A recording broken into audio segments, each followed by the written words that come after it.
تو غلام نے کہا ایسا ہے بات سمجھو، فیصلہ کرنے والا علی ہے، فیصلہ کرنے والا یہاں معاملہ یہ ہے کہ تو کہتا ہے کہ ہم ہمارے غلام ہونے کو علی نہیں جانے گا، ہمارے غلام ہونے، ارے کیسی باتیں کر رہے ہو، علی تو ہماری نسلوں کو جانتا ہے، یہ معاملہ نہیں ہے، علی ہے علی، ایک آرٹیفیشل ڈیڈ باڈی، مصنوعی جنازہ ہے، وہ زندہ بنا ہے، بنایا گیا ہے مردہ، جوان بیٹا لیا ایک عورت کا اور اسے پلاننگ سمجھائی، منصوبہ سمجھایا، کرنا کیا ہے، علی کے امتحان لینا ہے، نیت کیا ہے، علی کو آزمانا ہے، جوان کو لٹایا، اب کاندھا دیتے ہوئے چلے، اشہد ان لا الہ الا اللہ، اشہد ان محمد رسول اللہ، اشہد ان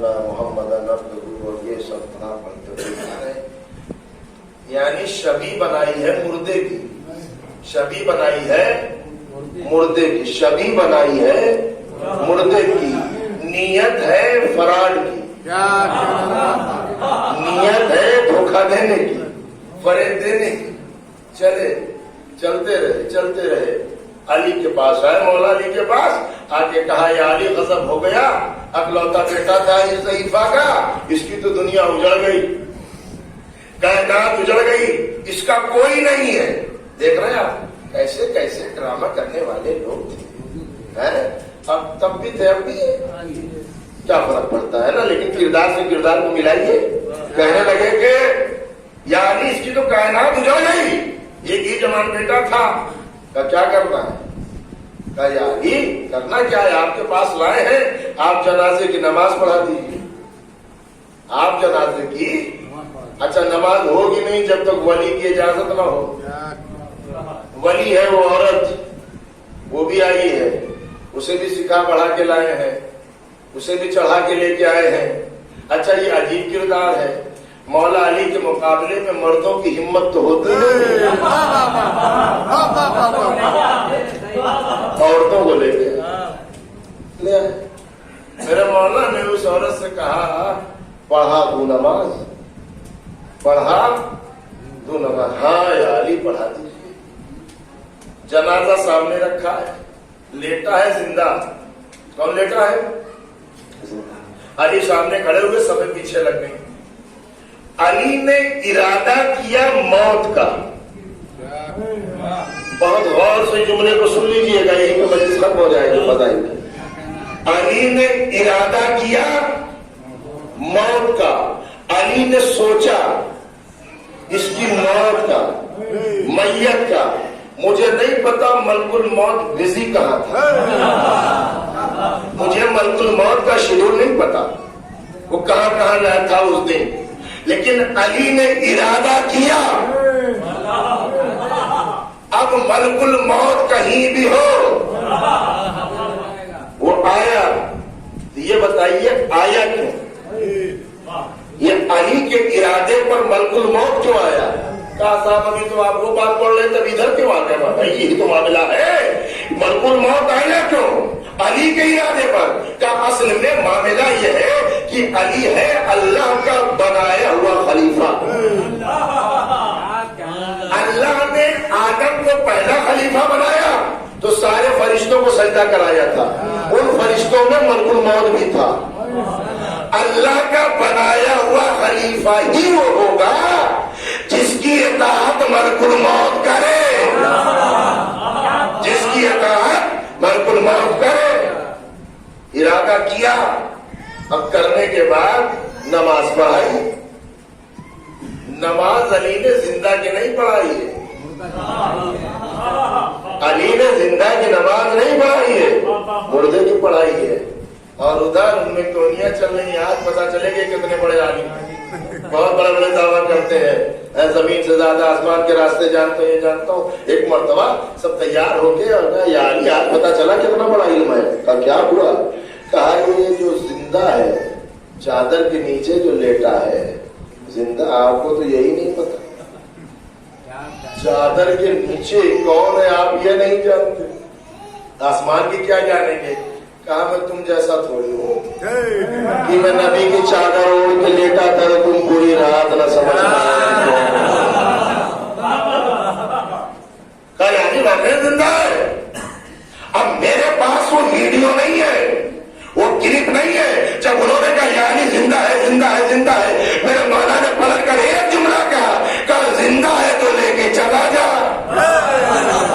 نہیں غور کیا آپ نے علی کے جملے پر, اگر زندہ ہے تو لے کے چلا جا. علی نے دیکھا نہیں, علی نے چادر ہٹا کے دیکھا نہیں ہے, لیکن علی کو یقین ہے کہ میں وہ ہوں. اگر ارادہ کر لوں تو موت آ جائے, ارادہ کر لوں تو زندگی مل جائے. ارادے کی طاقت ہے, یہ ان کے خیال کی طاقت ہے. بس میرے عزیزو, علی کی محبت زندگی ہے. بغض علی وہ زندہ ہے جو آل محمد کی محبت پہ دنیا سے گیا, جو ان کے مشن کو آگے بڑھاتا ہوا مارا جائے وہ زندہ ہے, اسے موت نہیں آ سکتی. تاریخ زندوں کی لکھی جاتی ہے, مردوں کی نہیں لکھی جاتی. ذکر زندوں کا ہوتا ہے, مردوں کا نہیں ہوتا. مردے لائق ذکر نہیں ہوتے. ہم اپنے مردوں کا ذکر اس لیے کرتے ہیں کہ وہ زندہ ہیں, وہ محبت آل محمد میں مرے ہیں. دنیا کہتی ہے عجیب لوگ ہیں, قبرستان میں کہتے سن اور سمجھ, سن اور سمجھ, سن اور سمجھ. بھلا مردے بھی کہیں سنتے اور سمجھتے ہیں؟ جملہ کہہ دوں, جن کے زندہ نبی کی نہ سنے انہیں میں کیسے سمجھاؤں؟ اسما افہام سن اور سمجھ.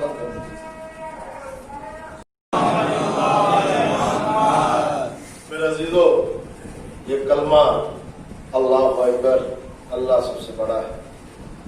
اشہد ان لا الہ الا اللہ, جب یہی اذان دربار یزید میں ہو رہی تھی تو میرا مولا سید سجاد اپنے خطبے کو جاری رکھے. ادھر مؤذن اذان دے رہا تھا, مولا مقصد اذان سمجھا رہے تھے. اور سجاد جس کے ہاتھوں میں ہتکڑیاں تھیں, جس کے پیروں میں بیڑیاں تھیں, جس کے گلے میں توق خاردار تھا, لیکن میرے امام کا حوصلہ, میرے بیمار امام کا جذبہ باطل کے دربار میں بھی حق کا پرچم بلند کر رہے تھے.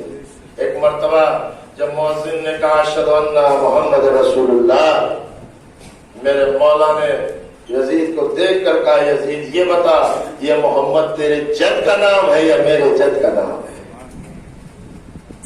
یہ محمد رسول اللہ تیرے جد ہے یا میرے جد ہے؟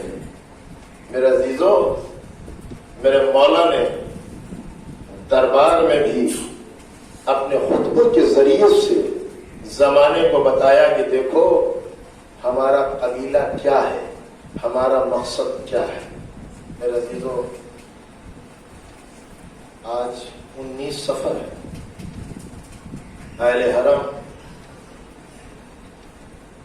مسلسل قید خانے میں, وہ بچی تڑپتی رہی, بیویاں تڑپتی رہی. وہ قید خانہ بھی کوئی معمولی قید خانہ نہیں تھا. 2 قید خانے تھے. ایک قید خانہ ایسا تھا کہ جس میں روشنی نہیں تھی, اور ایک قید خانہ ایسا تھا جس میں چھت نہیں تھا. کبھی ادھر کبھی ادھر. عزاداروں, جب جناب سکینہ کی شہادت ہوئی تو شہزادی سکینہ اس وقت اس قید خانے میں تھی جس میں روشنی نہ تھی, اندھیرا قید خانہ تھا. حکم رہائی جب ملا, سید سجاد اپنی پھوپھی سے آ کے کہتے ہیں پھوپھی اماں ہمیں اختیار ہے چلنے کا, لیکن سب سے پہلے حسین کی بہن نے اپنے بھائی کی فرش عزا بچھائی, اپنے بھائی کا ماتم کیا ہے. تبرکات جو لوٹے گئے تھے, شہزادی نے خواہش کی کہ چاہے جل گئے ہوں, چاہے جس کیفیت میں ہوں, چادریں آنا شروع ہوئی. تبرکات آنے لگے. جب چادروں کا سلسلہ شروع ہوا